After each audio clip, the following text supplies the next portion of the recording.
And over to Deepthi. So much, Gavaskar. Just keep an eye on the people who are trying to enter into the room. And let me share my screen. Okay, right now, can you see my presentation? Yes. It's Awesome. visible. Yes. So can I go ahead and get started? Yes, you can start. Okay. Hello, everyone. Thank you so much for taking your time on Sunday evening for you and morning for me to learn something new about the query store. I can promise you that if you are not at all familiar with query store, or if you already have certain information and certain knowledge on query store, this will be a build up on your skills, because this is like, I can say very sincerely that this can be a 300 level session. But if you are not familiar with Query Store, do not worry, because we will start from the basics and go in depth on Query Store. And if you want to see the extended version of this session, please go ahead and look into the dbanuggets.com, where I will be explaining in depth and extension version of this session. So before beginning, I would like to thank Gavaskar for giving me this wonderful opportunity. I didn't know many, uh, I didn't know that you guys offer so many things like certificate for the attendees and all the things. So I'm so honored to be here. So let's get started.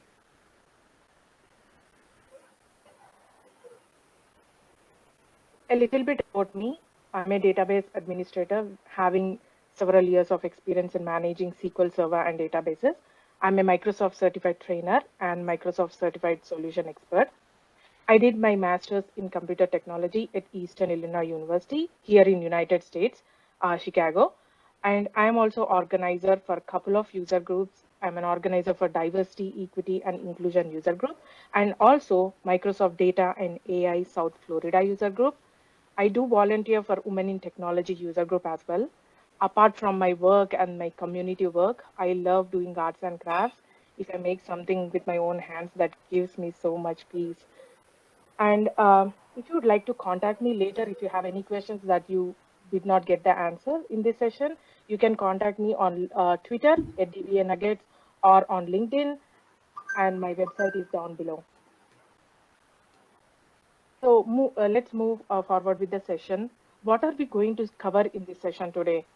If you're not familiar with the query store, we are going to talk about the introduction. What are the query store benefits? And what are certain benefits, like plan forcing is the primary benefit of query store. But once you force a plan, you can't sit there and then think like it will take care of its own. There are certain failures that might be caused if you are doing certain things that we are going to discuss in the session. We are going to see why we see those failures and how to capture them. And the automatic plan correction, which is available in Enterprise Edition of SQL Server. We are going to talk about that, and we have a demo. And we are also going to talk about the query store hints, which is in the preview mode. And also, I added a slide of what all enhancements we are going to see in SQL Server 2022. Most of this session will be demo based, but what I would like to, I do not want to go back and forth between the slides and the demo. So I will complete the slides first and then go and take care of the demo. So what is Query Store? Query Store is a feature that got introduced in SQL Server 2016. So basically, it's not a server-wide feature which is automatically enabled. It is a database level feature. So it is not disabled, it is not enabled by default. If you want to enable, you need to go to the properties of the database and you have to manually enable the Query Store. Once you enable the Query Store, well, as soon as you enable, and depending upon the options that you choose, the queries will be captured, like all the information of your query executions, like the query text, query ID, execution plan information, resource consumption information. All of this information will be captured within the query store. So where does this query store data gets captured? It is captured in the primary data file of the database where you enabled it. As this is a database level feature, it can be only enabled on the user databases, but not on the master or TempDB databases, system databases. And you cannot change the location of where the query stored data will be captured. It is always stored in the primary data file location, and you cannot change it. And it is enabled by default on Azure SQL database, and you cannot disable that. And it is disabled by default on Azure Synapse Analytical Database. This is a very, this is a very important discussion that I'm going to talk about how Query Store actually works. I know this slide seems to be like confusing and overwhelming, but let me explain in a very simple words. Whenever a query, right, anytime a query is submitted to the SQL Server, the first thing that is being checked is this query is running for the first time? If the query is running for the first time, then obviously it will go through the compilation and the optimization phases. If it is not running for the first time, well, it will go ahead and check if there is already a plan available in the cache. If there is no plan, let's say we cleared out the DBCC free proc cache, or we deleted a couple of the plans from the plan cache, right? Then in that phase, again, it will go through the compilation and the optimization phases to build the execution plan. But let's say there is a plan associated for the query, right? Then all right, it will go ahead and take that plan from the cache and move forward with that. But wait, before moving forward, it will check for the recompilation. Any query after being taken the plan from the plan cache, it will go through the recompilation. It will check for the recompilation. So what will happen during that phase? Let's say we have a query and we enable the query store on the database and we forced a plan. So a particular query that we are running now has a forced plan. So it will go ahead and check if there is already a plan that is similar to the forced plan. If there is already a plan in the cache, it will go ahead and check, well, is it similar to the forced plan? If it is similar, then go ahead. If it is not similar and it created a new plan, it will go and check if it is similar to the forced plan. Well, it is not similar. If it is not similar, then it will go ahead and apply the forced plan, meaning it will create a plan similar to the forced plan. Okay. And let's say it is similar to the forced plan already, right? There is a plan in the cache which is exactly similar to the forced plan. Then, well, it will move ahead. Now, before going into the execution phase of the query, the, the query text and the query plan information will be saved in the plan store. You might be thinking, what is this plan store, right? So whenever you enable a query store on the database, there are three stores that will be captured in the memory. One is the plan store, runtime stat store.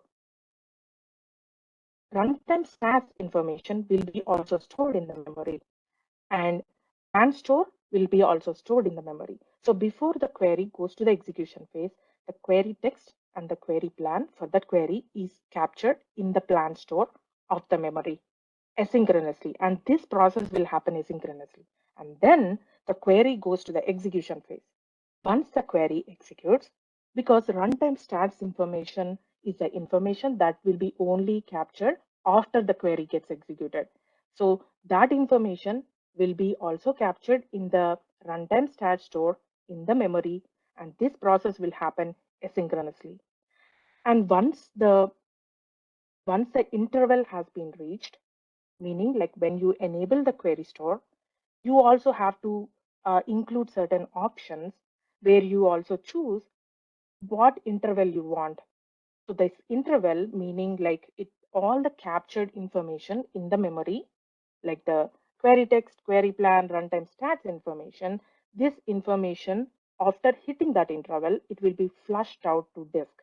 So it will be flushed out to query store schema. And this process happens asynchronously as well. And remember, always the query store schema information, all the captured information will be only stored on the primary data file of the database. You cannot change that. We have seen how the query store actually works. You might be having a question like, Okay, but our query information, query plan information will be already captured in the plan cache, right? So why do we have to enable query store? What are the advantages, right? Let's see the difference between the plan cache and query store. Like whenever you restart the SQL Server, you know that your plan cache will be flushed out, right? It will start from the scratch. But with the query store, all the data that has been captured by the query store will be retained, and it will be retained until it hits the cleanup policy. And the cleanup policy is by default 30 days. You can go ahead and change that. And in the plan cache, we can see the latest plans because whenever there is a memory pressure, the first thing that will happen is that the least recently used execution plans will be flushed out from the plan cache. That's the first thing happens when there is a memory pressure. And you can only see the latest plans in the plan cache because the oldest one will be deleted first. But with the query store, as it will collect the information over time, you will have the all information of the query along with the resource consumption information. And the first thing that happens, like we discussed, the plans will be evicted from the plan cache whenever there is a memory pressure. But with the query store, until the flush out intervals has been reached, all the data will be in the memory. Let's say the flush out interval you have placed as 15 minutes, let's say. All the information will be flushed out to disk, which is the query store schema, which is in the primary data file every 15 minutes. But sometimes whenever there is a memory pressure, it can flush out to disk even before hitting that limit, that flush out interval. Just keep that in mind. And it is very difficult to know why the plan has changed if you are going ahead and looking into the plan cache, right? But with this query store information, as it collects all the execution plans over time, along with the resource consumption information, it is very easy for you to troubleshoot the performance problems with some little clicks. You can go ahead and see what are the top resource consuming queries and what are the execution plans over time. You can compare the execution plans and then choose which one is best, and then you can force it until you go ahead and manually fix the query by working with the deep developer or the other DBAs. Now, what kind of data is collected once you enable the query store? Before, before SQL Server 2017, there is this 2016, right? If you are in SQL Server 2016, wait stats information is not included because that information is included from SQL Server 2017 plus and above. It will be collecting all the information like query text, query ID, CPU, IO, memory, all the information. I do not want to read out loud, but all the information that you see here, whatever information you need to performance tune your query, all the information is captured here. And as you can see the history of the plans over time, if most of our queries are using just one plan, but then there is another plan just being created sometimes or the other, you can go ahead and compare. Why is it actually creating a new plan? Is there a parameter sniffing problem here? And how do I fix that problem? Right? In a single GUI mode where you like it is a graphical user interface. You can either use the graphical user interface or you can check the query store captured information by querying the views, by querying the catalog views. So what are the operation modes we have? Once you go to the properties of the database, you can enable by using these operation modes. You have three operation modes. Off meaning like it's like shutting the doors of the query store. Nothing will happen here. Read only meaning it will just read the information and use the information if you already have a forced plan. Let's say you are in the read write mode, but then for some reason you do not want to capture anything else. You wanted to go ahead and change that to read only mode. Once you change to read only mode, do not worry about the queries where you already forced a plan because the read only mode will read that information and use the force plan information. There is no problem with that, but it will stop capturing any new information coming in. With the read write mode, it will read as well as write all the runtime stats information and all the resource consumption information as well. And the recommended operation mode is always read write. What are some of the capture modes? So you went ahead and enabled the query store, right? Read write mode, and that is not enough. You need to go ahead and also choose how do you want to capture your queries, whether you want to capture all of the queries, then go ahead and choose all. But this is not recommended. In SQL Server 2016, all is the default mode, but it is not suggested. If you have SQL Server 2016 and you're as it is the default mode, it will be on all. Please go ahead and change that to auto. Now, why I say that, right? Because if you choose the option all, it will go ahead and even capture all the insignificant queries, ad hoc queries, insignificant queries that you are not even bothered about, right? They run pretty fast, and we do not want to mess up with the query store data, right? We don't want to capture each and everything and then lost in the amount of data that we capture. So change that to auto. But what will happen if you choose the option auto, which is recommended by Microsoft? So when you choose the option auto, internally there is an algorithm. It is not published in Microsoft Docs, but internally the query should run certain amount of times, as well as it have to hit a threshold of CPU compile time to be captured in the query store. That will happen when you choose the option auto. If you choose the option none, you will stop capturing any new information. But if you already have any forced information, it is being used. Do not worry about that. Even if you choose here none, existing data will continuously um, will be continuously gathering the information. Like let's say you already captured a query, right? And then you choose the option none. It will continuously capture the data for that particular query, but the new queries will not capture any information. Let's say you have certain queries, you are only bothered about those queries, right? So capture those queries and then go ahead and change it to none so that any new queries will not be captured, but still capture the existing queries. What will happen if you choose the option custom? You can go ahead and customize the capture policies here. You can go ahead and choose when you want the threshold to hit and what should happen after the threshold hits. Let's talk about the query store options. But before that, Gavaskar, do you have any questions in the chat window? No. Okay, Yeah, you can so proceed. Hmm. sure. So let's go ahead and talk about the query store options. Now there are several options that we need to talk about. Most of them I'm going to talk in our demo. Yeah, I'm going to talk in our demo couple of very specific options, but let's talk about the general ones here.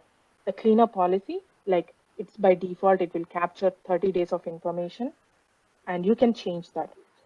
Data flush interval in seconds is 15 minutes by default. So all the information that is being captured, like the query text, query ID, and runtime stats information in the memory, right? So after reaching the 15-minute interval, it will be flushed out to query store schema. Sometimes when there is a memory pressure, it can flush out to disk even before hitting that limit. Max storage size is by default 100 MB, which is very little, right? If you're capturing more information. For SQL Server 2016 and 2017, 100 MB is a default, so you need to go ahead and change that. And for 2019, they thought it is too much, 100 MB is too much, so they made is like way too little, 100 MB. So they changed that to 1 GB for SQL Server 2019. Again, for the complete list of all the options you have, please follow the Microsoft Docs down below. So what are the query store benefits? Like we discussed a couple of benefits, like plan forcing is one of the major benefit, but we also have the other benefits. So Once the query store captures the query information, execution plan information, you can go ahead and identify the regressions between those execution plans very easily, because you can just by using little clicks, you can compare the execution plans side by side and then think about plan forcing. One of the major benefits is the plan forcing, right? So you can very quickly fix the fix the performance issue problem by forcing a plan. It is very useful for the performance tuning. Now, when I say that plan forcing is a major benefit, it's not like you force a plan and then forget about that, because once you force a plan, today it is working optimally. But tomorrow, or 6 months later, or 1 year later, the same execution plan might not be working optimally because it's an OLTP system. We continuously add the data and we add the indexes and we drop the indexes and we do multiple things, right?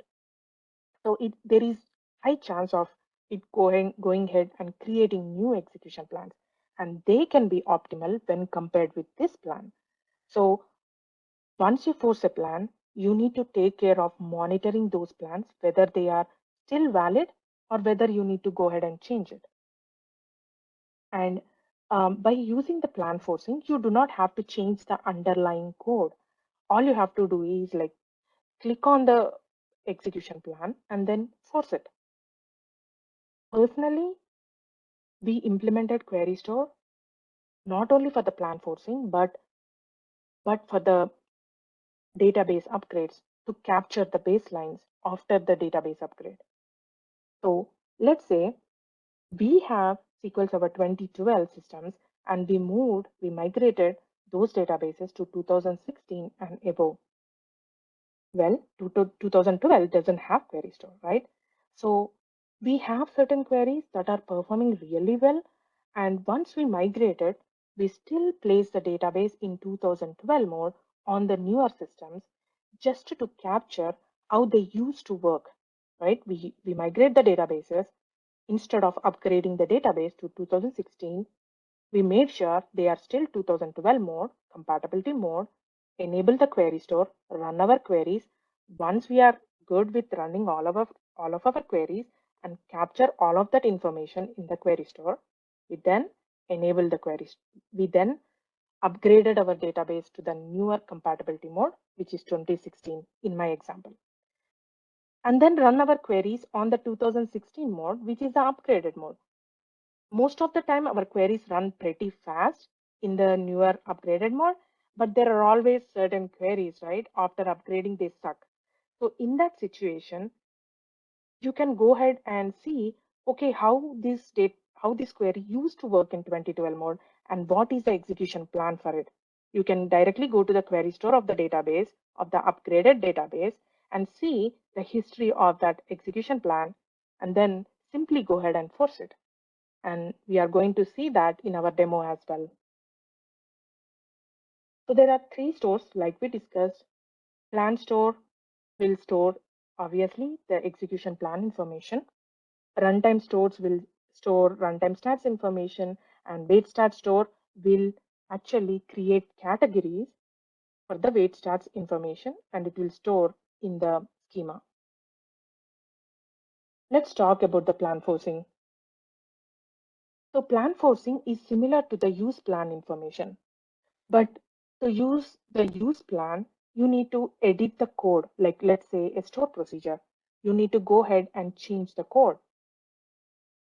But by using the plan forcing, you can simply use the views to go ahead, and you can simply use the GUI to, with a simple clicks, you can go ahead and force a plan. And there are several reasons why the force plan can fail, right? Even if it fails, do not worry, your queries doesn't fail. Your queries will work pretty fine. So all it will do is it will go ahead and check, hey, is there a force plan for this? Remember we discussed in the how query store works, it will check for the recompilation, right? So it will go ahead and check if there is a force plan in the plan cache, at least similar to it. And if it doesn't find, then it will create a new plan. But then how do we know that it is what is the reason of creating a new plan, right? So it will go ahead and save that information in the query store as well. Why it has actually created a new plan. Are there any failures? And what is the reason for the failure? Right? We are going to see that in our demo as well. So to force a plan, you can either use the graphical user interface or you can run this particular store procedure, SP query store force plan. GUI is easy, right? We can use the GUI, but it is not recommended. Now, why? Is because if you use graphical user interface, that information like who changed what, who forced what query, you cannot capture that information by using your tools like monitoring tools. But by using this particular store procedure, you can easily capture that information because it is simply a store procedure. And that information will be captured in the monitoring tools. And you can also unforce a plan, again, the similar way, graphical user interface, or by using this particular store procedure, SP query store unforce plan. Let's talk about the failures. Again, let's say there is a query that you already forced a plan, right? Let's say that particular forced plan have certain indexes in it. And then without your awareness, you have forced a plan, but without you knowing, some other DBA, he have the rights, right? So he pulled up a report and he found this particular index that is being used in your forced plan. He got a report saying that that particular index is being unused because your query doesn't execute a lot of times. It only executes certain amount of times. And your other DBA thought, okay, this is an unused index. Let me go ahead and drop it. So he dropped it. You are not even aware of it. But then when this query runs, right, it will go ahead and check for the force plan. Now, when it checked for the force plan, that particular index within the force plan is not existed. So it thinks there is no plan associated with this query because the forced plan have that index which is not there now. And then it will go ahead and create a new execution plan. It will go through the compilation and the optimization phases, and it will generate a new plan and it will use that plan. And you are not aware, right? And then one fine day, you'll go ahead and see, oh, well, I forced a plan, but why did it created a new plan? What's going on? And you'll go ahead and see the force plan information, and you'll find there the alert, like the error. What is the error? So it can show you the no plan error, no index reason for why your forced plan has not been used, right? But remember, your queries doesn't fail. All it does is create a new execution plan and it will use it. So you can monitor these failures by using the graphical user interface. Once you enable the query store on the database, it will create a query store folder underneath the database. So once you expand the query store folder, you see the queries with force plan. That's where you'll find the reasons of the failure, why it has actually not chosen the force plan and why it created a new one. You can also do that by using the system catalog views. This particular query I have captured from the Microsoft Docs down below. So let's talk about the automatic plan correction, which is especially the enterprise edition of SQL Server. It is available for SQL Server 2017 and above. So what is the advantage of automatic plan correction? Until now, it's one phase, and from now on, it's another phase.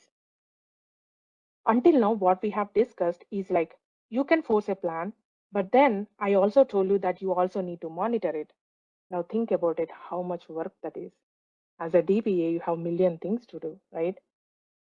Developers come to your cube all the time. Who have time to go ahead and monitor those force plan, right? So it is so tedious. It is really, really tedious. I tried it and I thought that sucks, right? So if you have enterprise edition of SQL Server, please try to at least test it out, the automatic plan correction, right? It is not free. It doesn't work on developer version of SQL Server or other versions, but only for the enterprise. So what happens when you enable the automatic plan correction? Once you force a plan, or you can give that work to SQL Server, because once you enable the automatic plan correction, it will automatically go ahead and monitor. It will not only capture the information, but also monitor the regressions between the execution plans created over time. Let's say there is a plan already and it's running fine. And then there is this new plan that got generated, right? And you are not aware of it. If your automatic plan correction is enabled, it will go ahead and compare the regression, the differences between both of the execution plans. And if the newer created execution plan is working fine, better than before, it will go ahead and force that plan automatically for you. Or let's say there is already an execution plan which is forced, right? And then there is this new one that got created. And there are several reasons why the new execution plan get created. Index rebuilds, updated stats, or if there is some failures within the query store, like we discussed, dropping the indexes, changing the schema of the index that is being used in the force plan.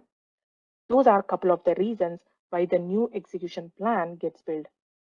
So in that case, it will go ahead and see if already existed force plan is better, or if the newly generated plan is better. If the old plan is itself better, it will keep it as the force plan. It will not change it. It will not make any modification.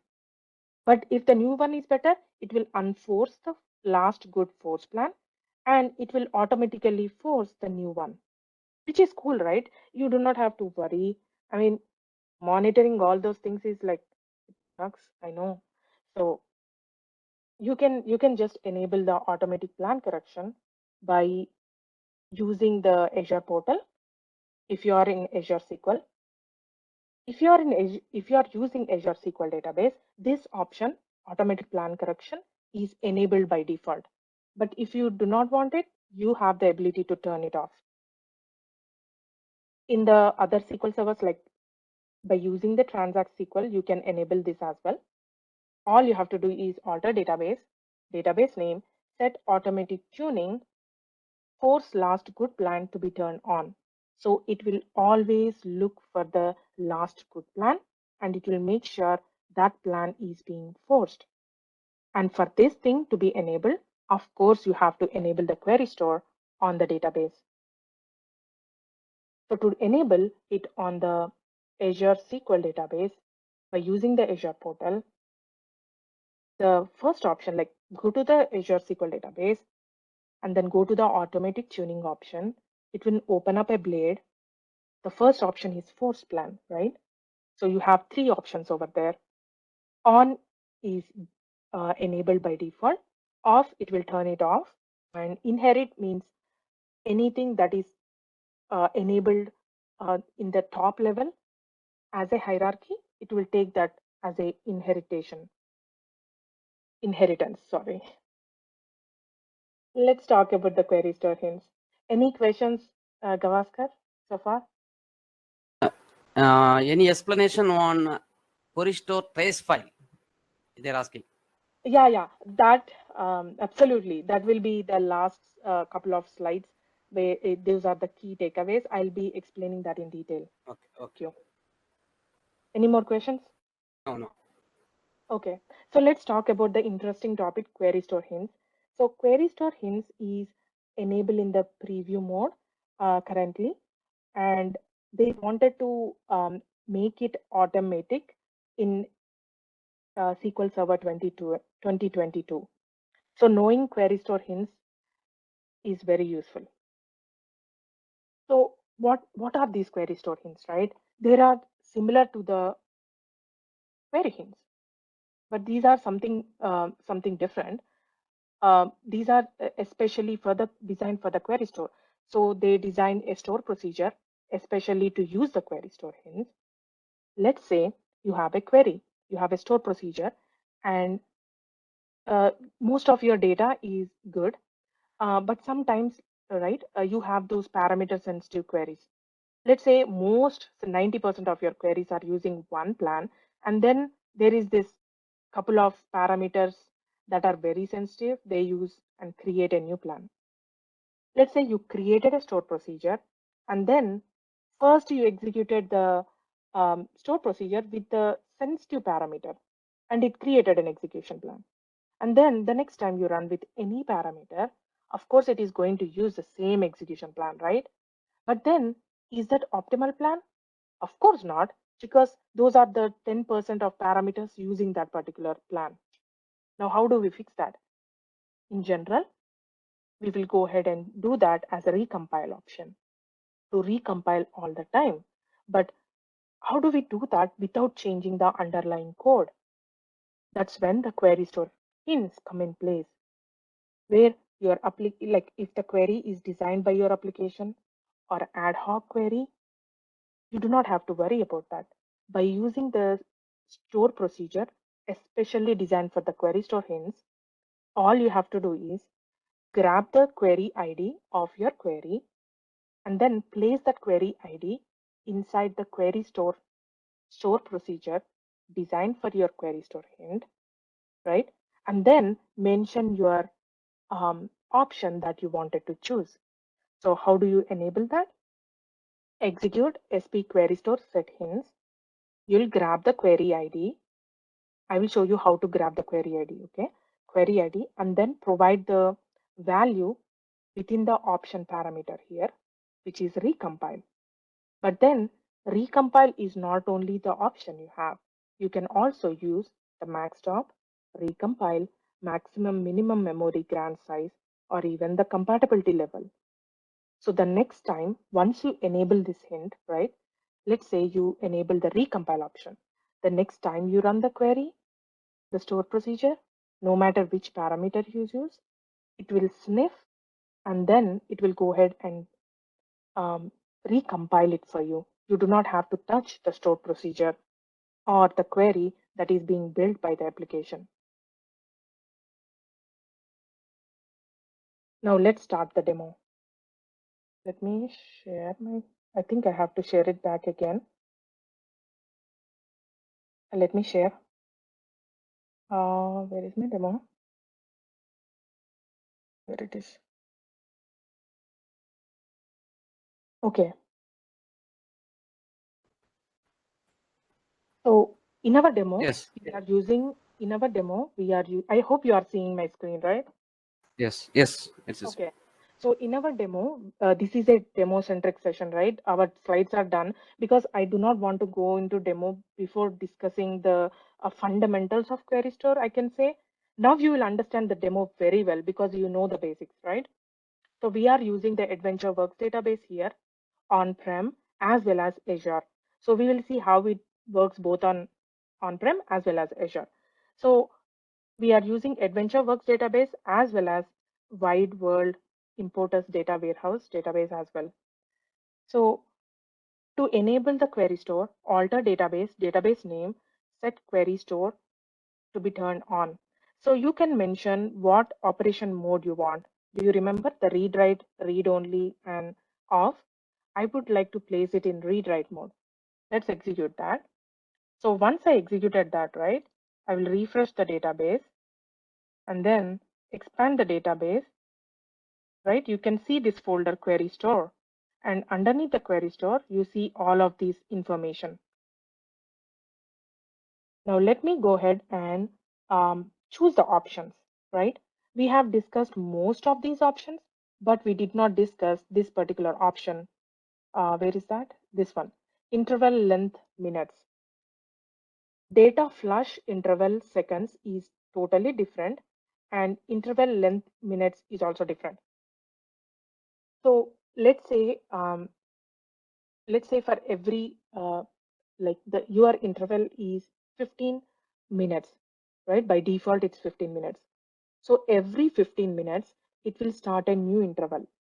Let's say I just enabled and it will start my first interval, number 1.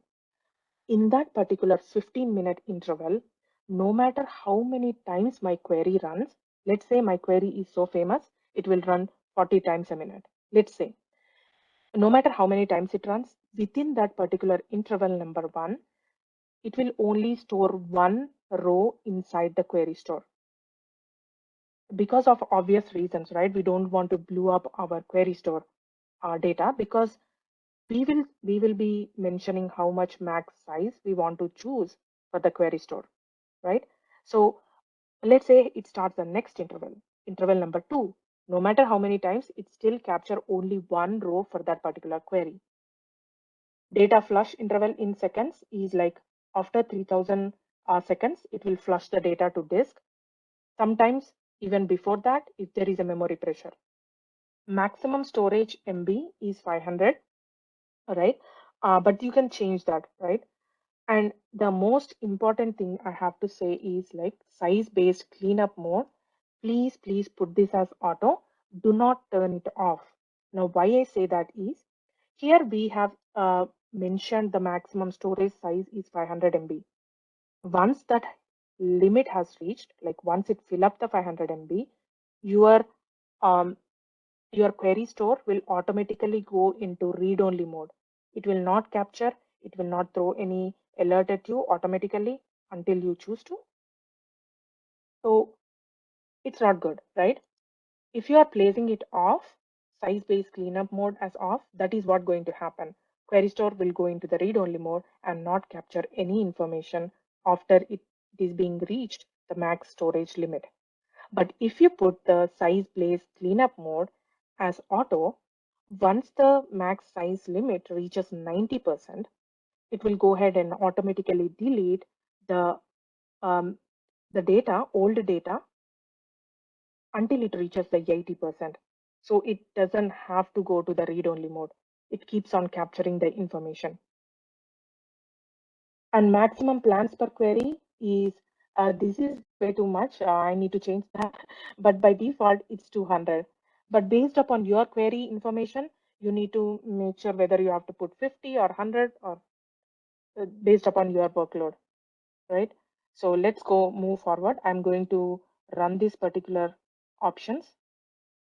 And then we can also see what all options I have chosen by using the sys database query store options. Once I run this, all the information that we have chosen, the desired state, maximum storage size, interval length in minutes, everything is there. Now let me go ahead and clear up my query store and then clear up my proc cache just in case, because I have been playing before my session. So I want to make sure everything is clear. And let's go ahead and run a couple of store procedures, random store procedure, right? Just to show you how query store will show us.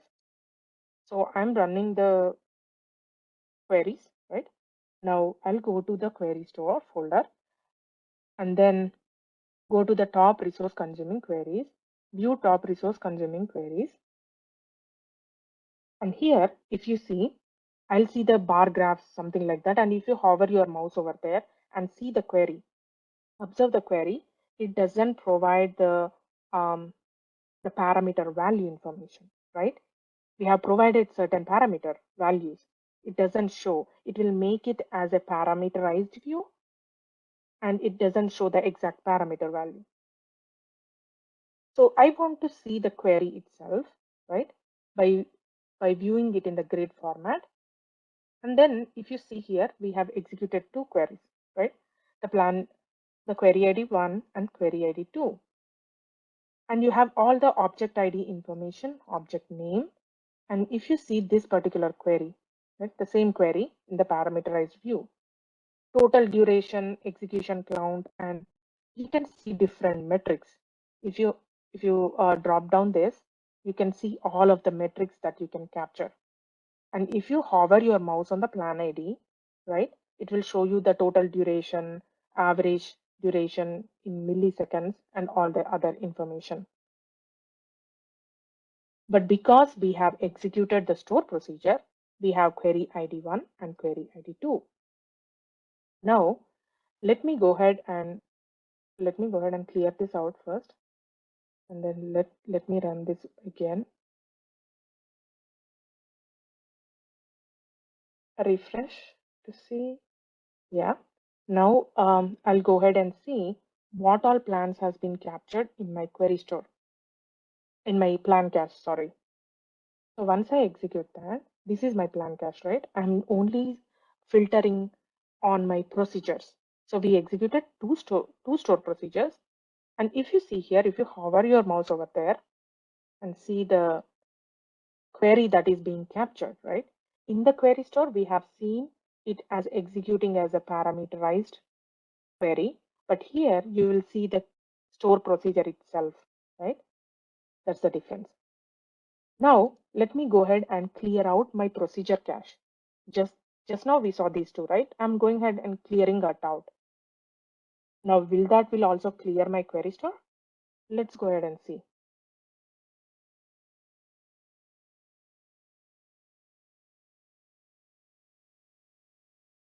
If you see here, all my queries within the query store doesn't go away. They do persist even after the plan cache is being deleted. Now let me go ahead and clear out my query store. So be very careful to execute this one because all the information that has been captured will be lost. Alter database, database name, set query store, clear. Will clear it out.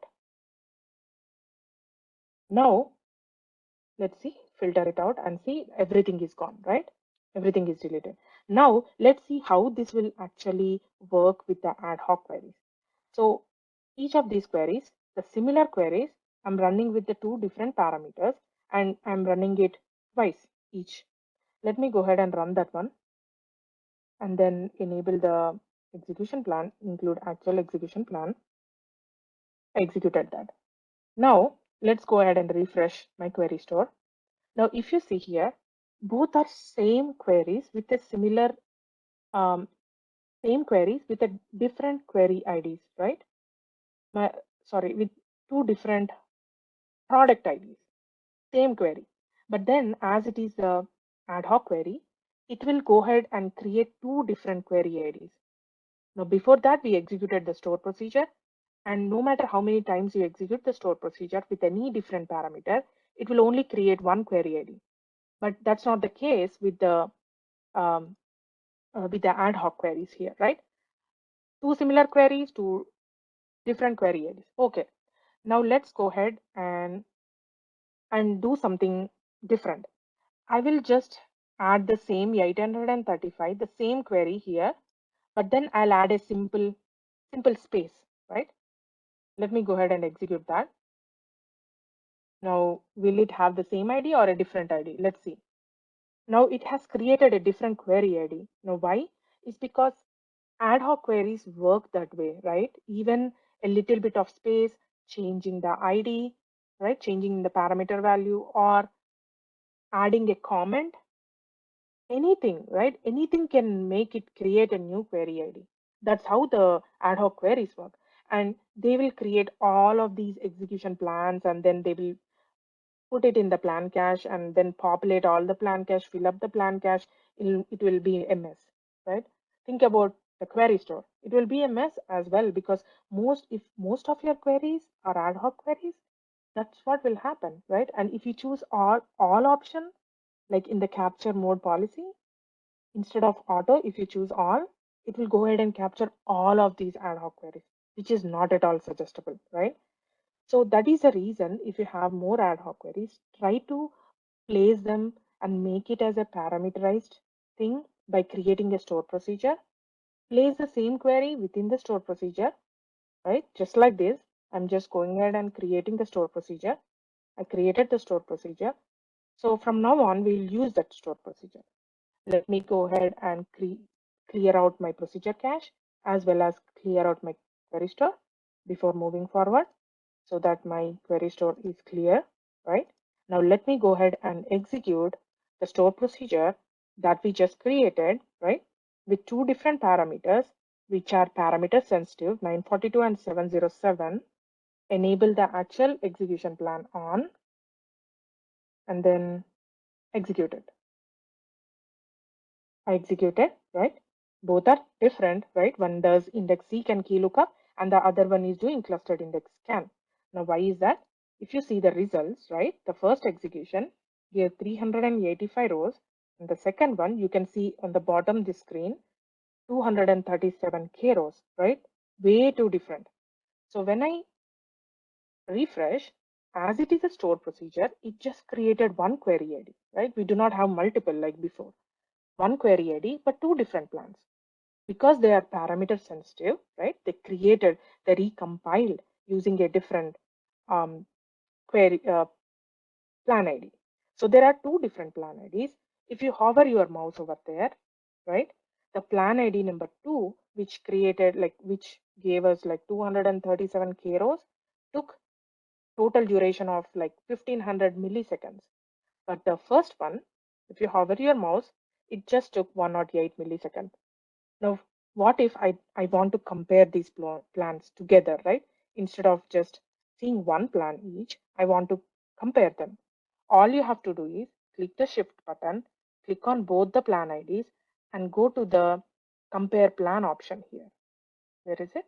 Compare the plans for the selected query, this one. Once you click that, right, it will give you a view of comparing both of the plans and all the properties information. Cached plan size, compile CPU time, compile time, memory, everything, right? Let's say we compared, and I would like to choose the plan ID 1 because I felt most of my queries are giving like 350 rows or something like that. Let's say, just for this example, I would like to go ahead and force index seek and a key lookup, right? I do not want clustered index scan. It will ruin my resources, right? Now let me go ahead and I'll close this one. Let me go ahead and force the plan ID 1. You can do that by using the graphical user interface. Let me show how to do it in the graphical user interface. All that you have to do, select the plan ID 1 and then force the plan over here. Force the plan. It will ask, do you want to force the plan 1 for the query ID 3? Yes, I do. Once you force the plan, you will see a little tick mark over here, right?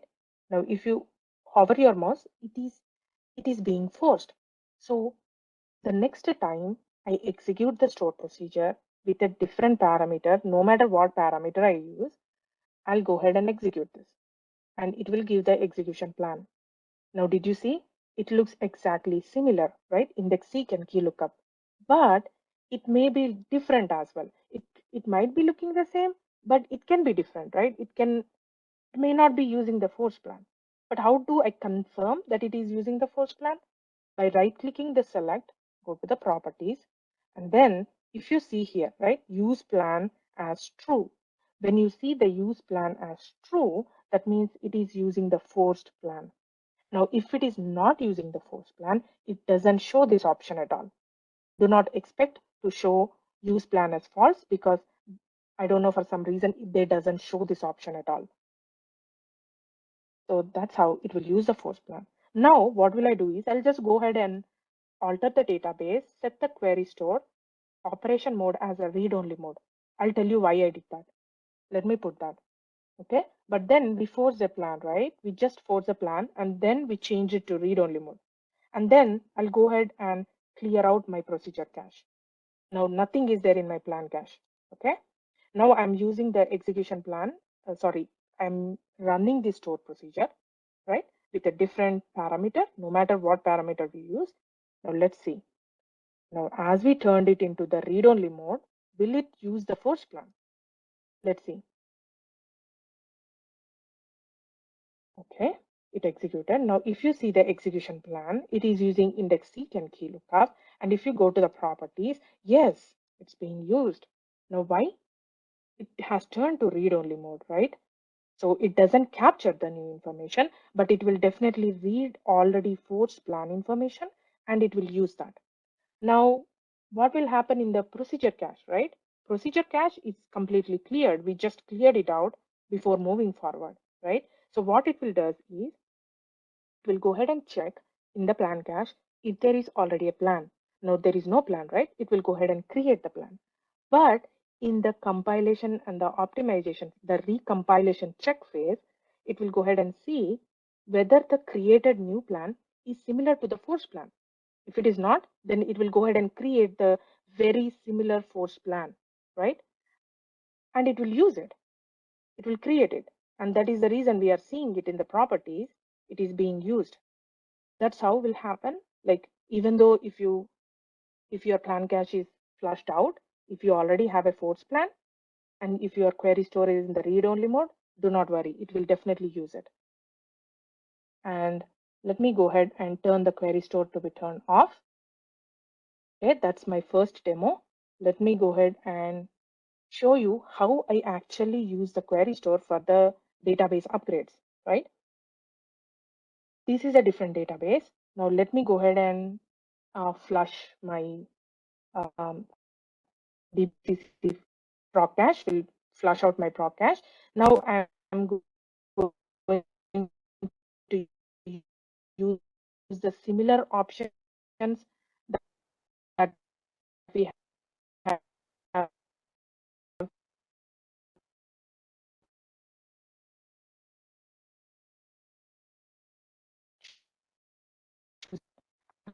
in Server 2016, right? This is a SQL Server 2016 environment. After I upgraded, I can use it in 20, let's say. So right now, database 2012 mode, and I enable the query store. See, right? Now let's say there is this store procedure already there in your environment, but I just want to make sure this store procedure is there. So I created this, right? But this store procedure, let's say it's already there in your 2012 mode. Now let me go ahead and clear out my query store and then proc cache. Now I'll run this particular store procedure, right? We created the store procedure, but then let's say it's already there in your older environment. You migrated the database. You put the database in the older compatibility mode, which is 110 SQL Server 2012, and then I'm capturing the information. I'm executing the store procedure. Now I have to go to a different database, right? So let me go to the query store, the top resource consuming queries, right, into the grid view mode. Now, if you see here, I already captured a plan ID. I already executed, right? The way it used to run. Let me close this one, right? So we captured that information. Now I'll go ahead and update that to 2016 mode. We already captured the old mode. So now I'll go ahead and execute, right, in the new compatibility mode. Now I do not know if this query will work better or worse. I do not know that. Let's see. Now let me enable the actual execution plan on execute and see the execution plan. If you see here, it is totally different, right? But then let's go ahead and see here, refresh and see. Did you observe here, this plan ID 2, it took the total duration of 8.87 milliseconds, but the new one after the upgrade, it took like 74 milliseconds. I mean, that's not much difference, but if it is causing a problem for you, right? You just upgraded your database. You did not worry about the query store capturing the information in the last compatibility mode, like the older one, and then you upgrade, you just executed the query and your query is sucking now. It's not working fine. It is very hard in that situation to know how your query used to work in the older version and then making sure it works the same way, right? But the advantage that you have by capturing this information before upgrading your database, see, you have this information. I want the plan ID 2 to be executed. So all I have to do is click on the plan ID 2 and force the plan. Do you want to? Yes, I do. Now the next execution, it will run exactly the same. You might be upgrading your databases and suddenly your developer comes and say, hey, I do not know what happened, but after the upgrade, my query is not working fine. It is taking way too much time, and sometimes it is, it is causing timeout error. What's going on, right? But even before the developers starting to execute the queries or the users starting to using, if you capture this particular information, it is very simple for you to compare both of the plans side by side, right? Side by side and see what's going on with this query. Oh, the old one is working, used to work fine. So why not I go ahead and force it? That's how simple it is if you take the advantage of using the query store after the upgrades for capturing the baselines. So that's my second one. Let's go ahead and see the third one. This is very interesting because we will see the failures here, right? Not the query failures, but the query store force plan failures. Now again, we are using the query store on the same database, worldwide importers database. Let's go ahead and clear out my procedure cache and set the query store to clear up. Okay. Now, okay, I actually, if you see here, if I press this refresh, because I cleared out, it will go away. But thank God it's still there because I did not press the refresh. Just to show you here.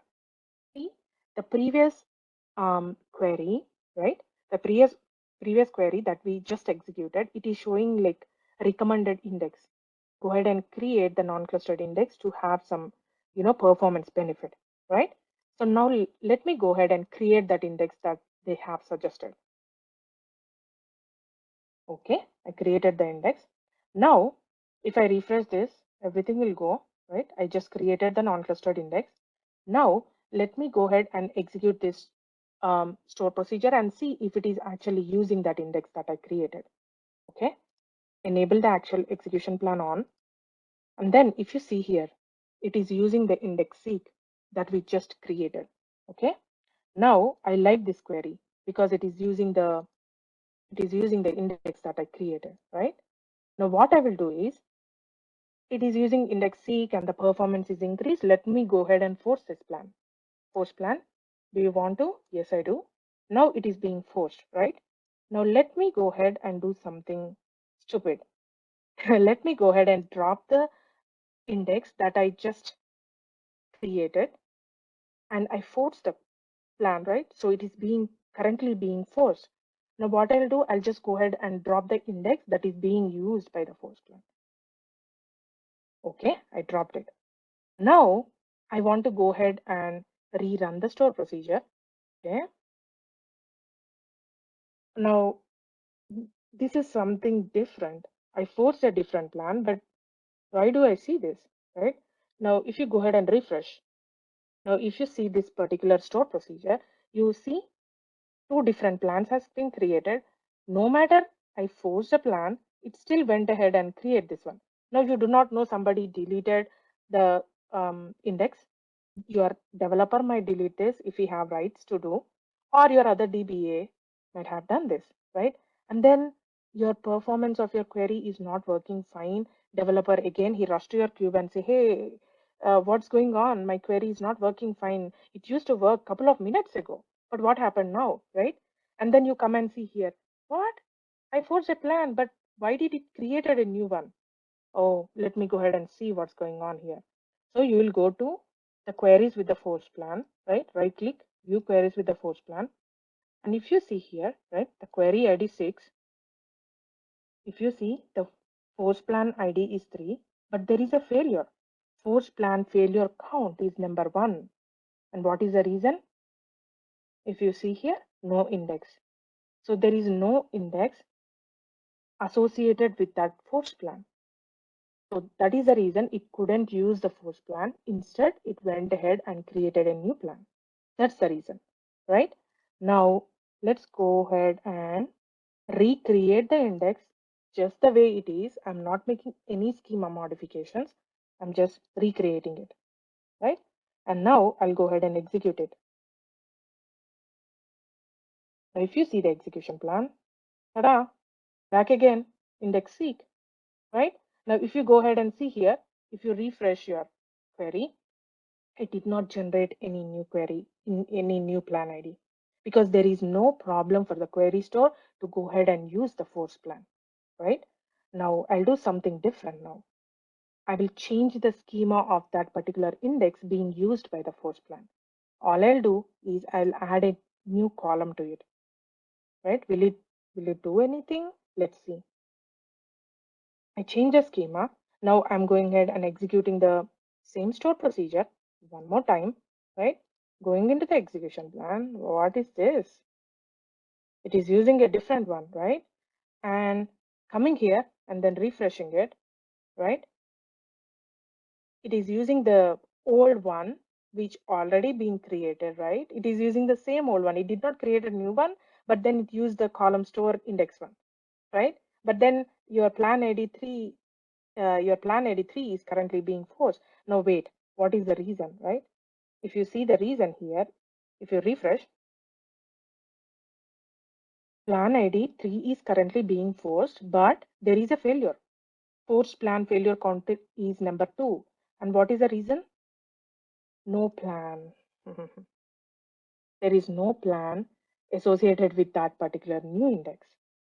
And if you keenly observe here, it did not show the force plan failure count reason for the first failure. All it does is showing what is the count, force plan failure count too. But what about the first one? I would like to see the history of the failures, right? It is not shown by default here, but if you would like to get the history of the information, why and what are the reasons why, the history of the reasons of the failures, you need to go ahead and use the extended events. I have created a blog post of how exactly to do it step by step in my website, dbanuggets.com, and go ahead and check for the query store blog post. You can see there. That's how you will know the history of the information. Otherwise, you will not know, right? Now, that's how you will see the failures. Now, your query itself doesn't fail, but uh, the reason will be captured within the query store. And then you can see the same failure information by using the system catalog views as well. Let me close that and go to my next demo. Now, automatic plan forcing. This is very interesting because I will not force anything. It will force by itself, and you will see that live with me, right? Now, for this demo, we are using Azure SQL database, right? So I want to make sure, though my automatic tuning is automatically on, I just want to make sure it is on. So I'm running this query, alter database name, set automatic tuning, force last good plan to be turned on, execute that.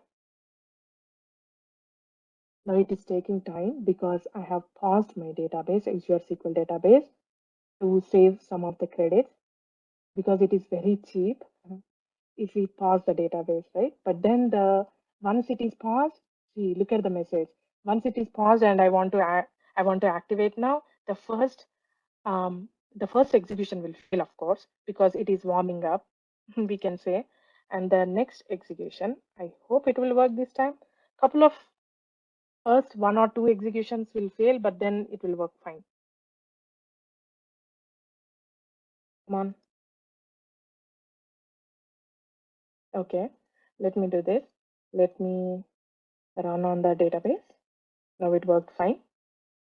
Okay, now let me create this particular store procedure, right? The same store procedure that we have been using from the beginning, right? Let me create that. It has been executed, okay? But then here I would like to show what are the options of this automatic plan tuning. I turned it on, but just to make sure, I would like to see sys database automatic tuning options. By running that, you can see the force last good plan. We just turned it on and all the state information, right? I can see that. And then now I would like to go ahead and free up my procedure cache and then clear up my query store. Now let's create the workload, right? Now I am not going to force anything. It will be automatically be forced by the automatic plan correction. For that to work in this few minutes, we need to run the store procedure multiple times. So I'm running this particular store procedure for 50 times, and this is a parameter sensitive query. let me run that, right? And let me go meanwhile to the Azure SQL database, refresh, go to the query store. It looks the same. If you see here, this is a Azure SQL database and everything looks the same, right? The top resource consuming queries. Now I have, did you see how fat this graph is? Is because if you see here, the plan ID is really big because that's how many times I executed the query for the 50 times. So let me see in the grid view, right? So this is the query, plan ID, one is created. Now, let me go ahead and clear out the procedure cache, right? Because I don't want it to use the same execution plan from the plan cache. Let me go ahead and create the regression. So for the previous one, right, for the previous one, it might have generated couple of rows, but for this one, let's see how many rows it will generate. So we are causing the regression, way too difference between the executions.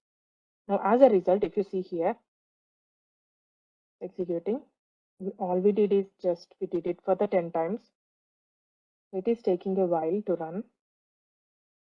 Okay. Now, if you see the execution, the count, the number of rows that we got, 237K rows, which is way too much when you compare with the previous execution, which is like 385 rows, right? Now, let me refresh, right? If you see here, the two we have just executed for 10 times, and look at the difference. Like total duration is like 8,680 milliseconds, and this one is just like couple of rows, right? So it took way too less. Now, two of the different execution plans have been generated. Now I need to run the workload one more time so that the query store will have time to compare between the regression and make a decision. Now I'll run the 942, which I executed for the first time. Now I'm going ahead and running for the 30 times. Execute that, right? As it is executing, it's still executing. Now let's go ahead and see, refresh. Now, if you see here, I did not force any plan, right? It has automatically forced the plan ID 1. Now, why? It has compared both of the plans, right? How much time it is taking and what are the duration, total duration, average duration. It has compared itself and it had made the decision. So that's how the automatic plan correction will work. It will run behind the scenes. Now, to know why it has actually chosen the plan 1, you can go ahead and see this particular DMB, says DMDB tuning recommendations. After executing that, if you see, it clearly shows you the exact reason. So it has to cross the average CPU time, a certain threshold it have to cross.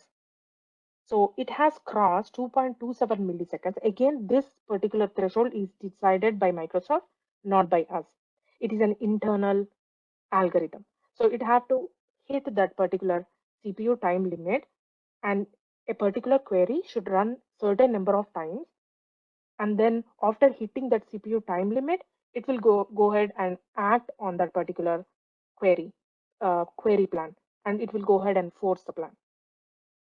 It will also give you the query, right? It will also provide you the query of how you can force a plan. If you go to the details over here, right? Let's say I want to show you how it will look like. If you see the details, all you have to do is execute this script. Where are you? This one. Oh, this one. Sorry about that. This one. It has automatically create that for you. All you have to do is execute this one. Or if your automatic plan correction is already turned on, it will go ahead and take care of it. But if you want to see this particular thing of recommendations and you want to do it by yourself, you can do that as well. Now, let me go ahead and close that as well. And then let me go to my last demo, query store hints. Now, how does the query store hints work? Let's say we have a query, right? This is the store procedure. Again, we are using the same query, same store procedure. I would like to go ahead and connect to my Azure SQL database. I want to execute and create this particular store procedure. Right now, let's say I have freshly created a store procedure, right? And then I'll clear out my procedure cache and the query. Okay, let me do that in the database. Let me do that.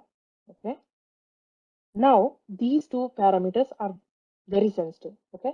Let's go ahead and execute that by enabling the actual execution plan on. Execute that, right? I executed that, and if you see the execution plan, the first execution, right? How many rows did we get? 360k rows. So that is the reason it decided to do the clustered index scan here. That's fine. But what about the second one? If you see here, the second one is 385 rows. Now, do it really need to do the clustered index scan? No, right? But why did it use the clustered index scan? Is because the first execution after creating my store procedure, the parameter that I passed for my first execution ever has created this one, and the next execution, no matter what I use, what parameter I use, it will follow the same thing, right? Until I flush out my plan cache or something like that. Is that right? No, this is a parameter sensitive query.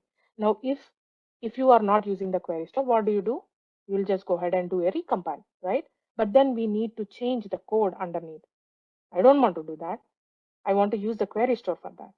So how do I find the query ID to use the query store store procedure that they especially designed for the hints by using this query, right? I'll share my slides and all my demos so that you can copy this over, or you can go to the link over here. So I would like to grab that particular query ID. I'll execute that, and then that is a query ID 1, right? Now all I have to do is execute sp query store set hints, give the query ID 1, and what value are you going to pass? So in the option parameter, I will choose recompile. From next time, after executing this particular store procedure, I would like to use recompile, right?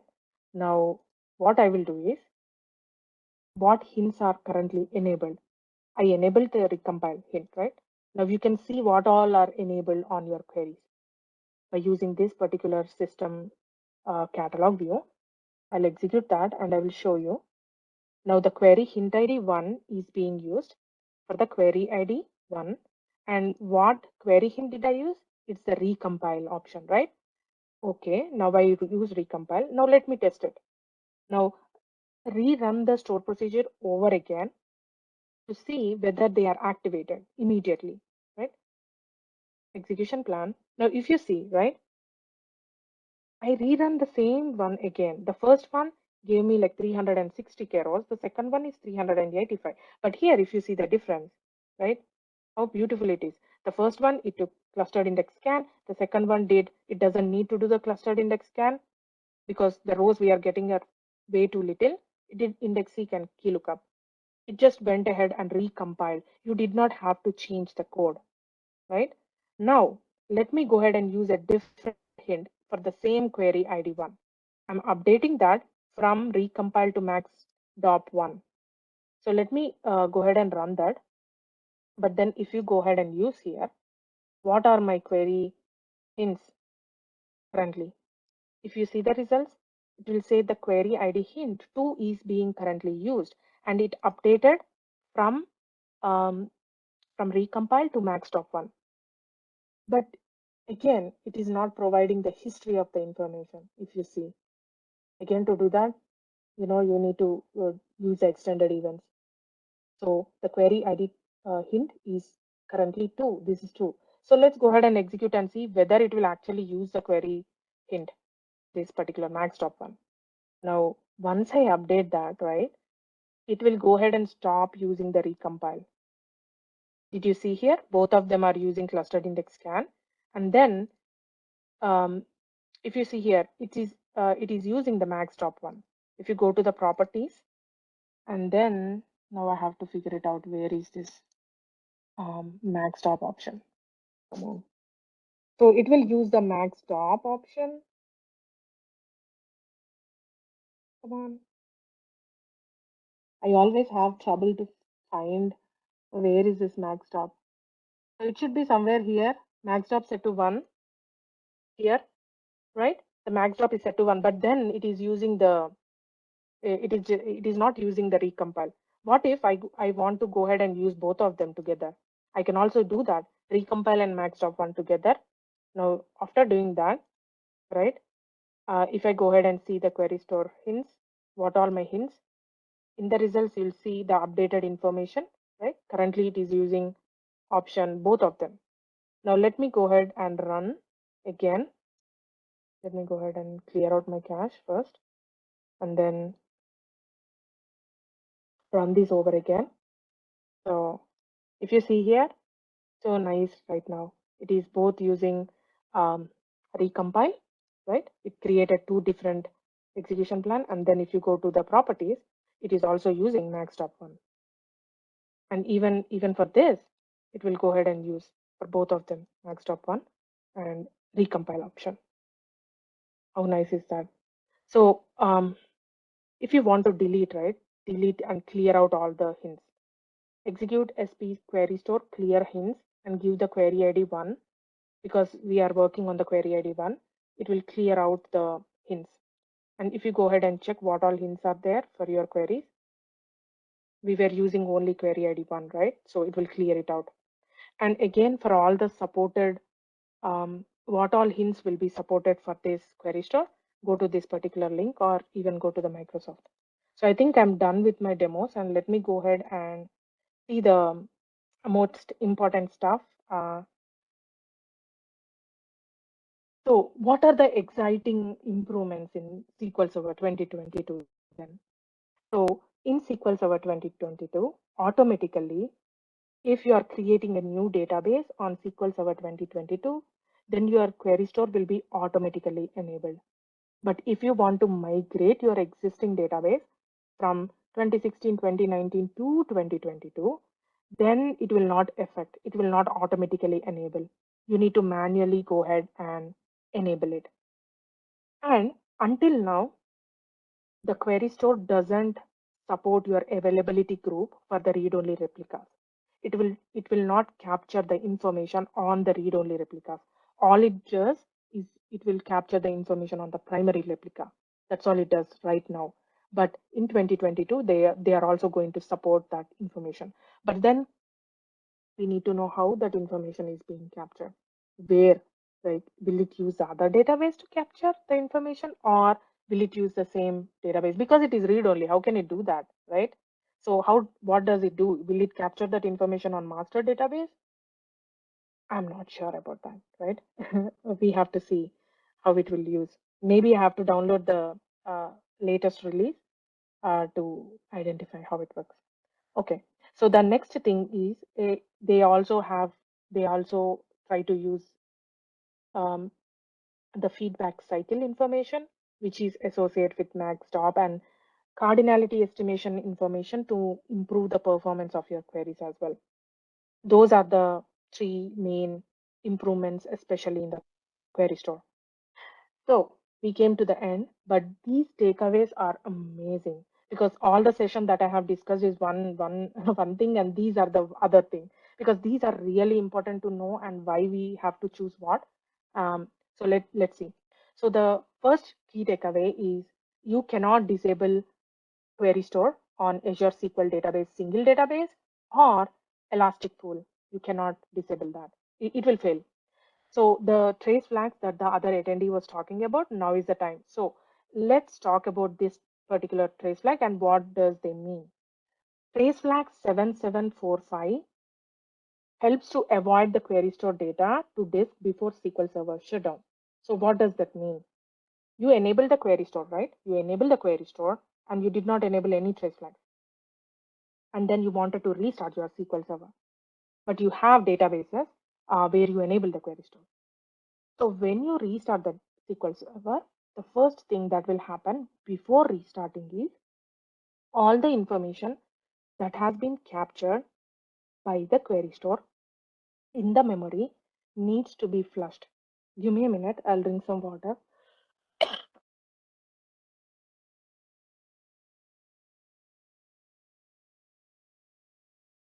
Sorry about that.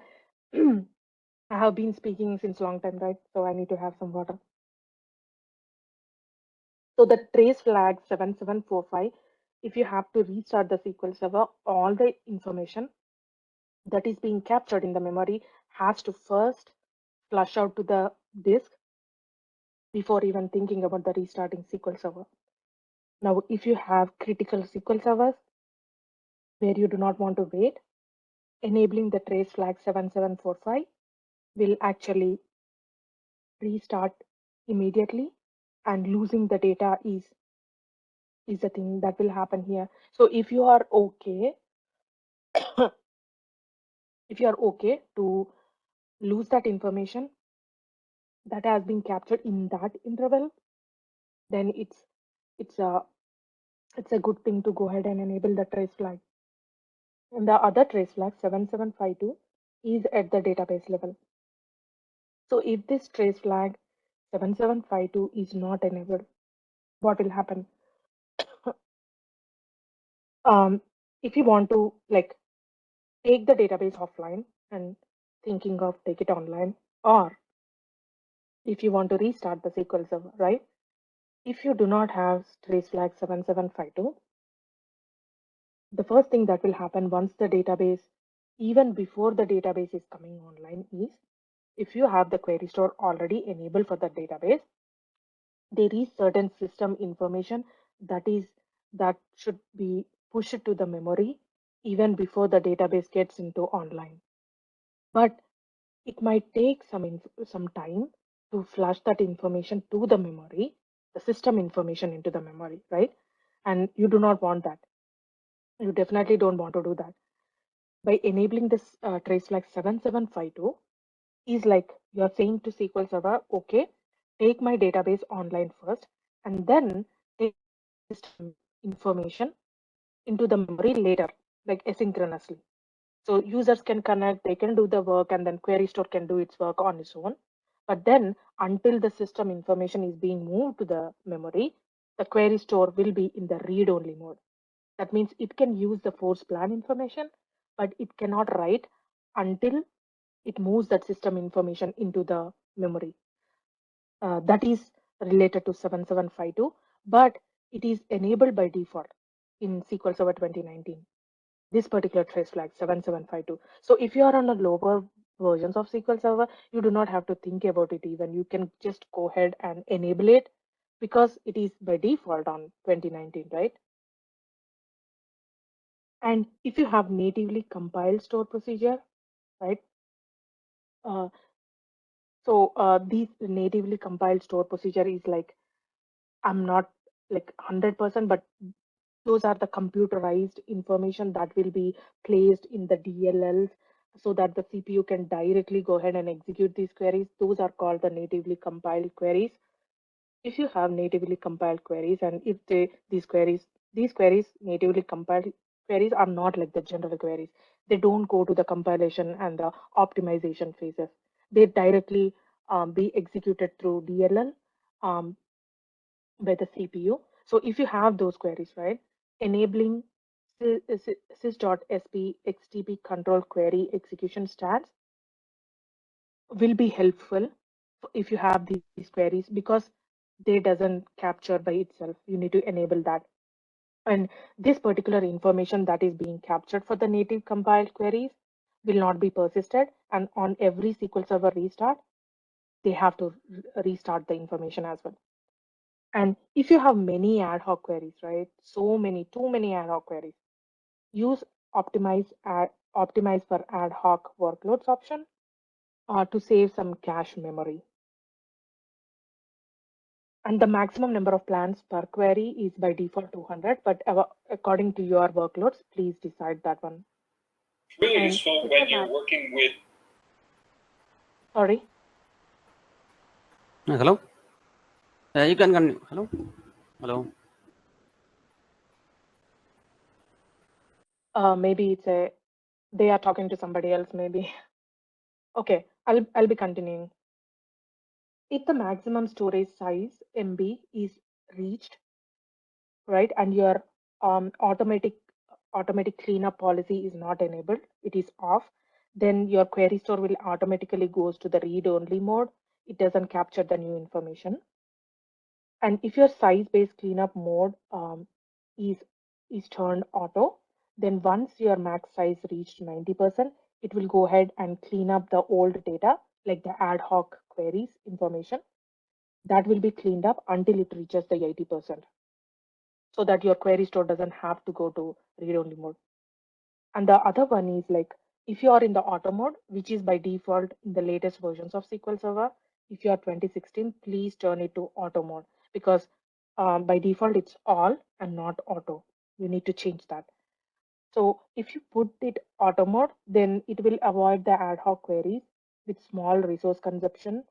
By default, you do not have to worry about it if you are in auto mode. And your query store, like the query store capture mode is set to auto, which is recommended, and it is by default in SQL Server 2019, Azure SQL database as well. And there is this GitHub link, and a QDS toolbox is the collection of the queries, the collection of the catalog views, like the queries where they will query the system catalog views to capture the necessary information from the query store.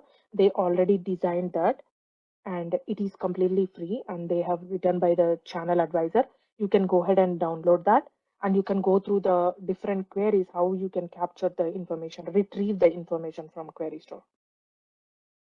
And if you have, I know many people have this question, but what about the performance, right? Will my performance sucks? And sometimes my query store gets full, and then those are kind of queries. If you have those kind of question, there is this very nice blog post, especially for the performance overload questions, by the Erin Stilato. When she used to work for the SQL skill, she have written a blog post. Go ahead and look into that. And to learn more, like I said, dbanuggets.com is my website. The last link over here.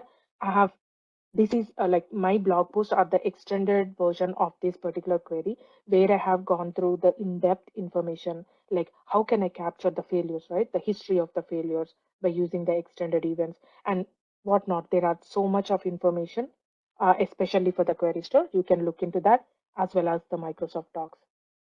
And these are the other resources I followed to prepare this presentation. And I would like to thank you, Gavaskar, for giving me this wonderful opportunity. I know I have taken a lot of time, but I covered a lot of content as well. Yes.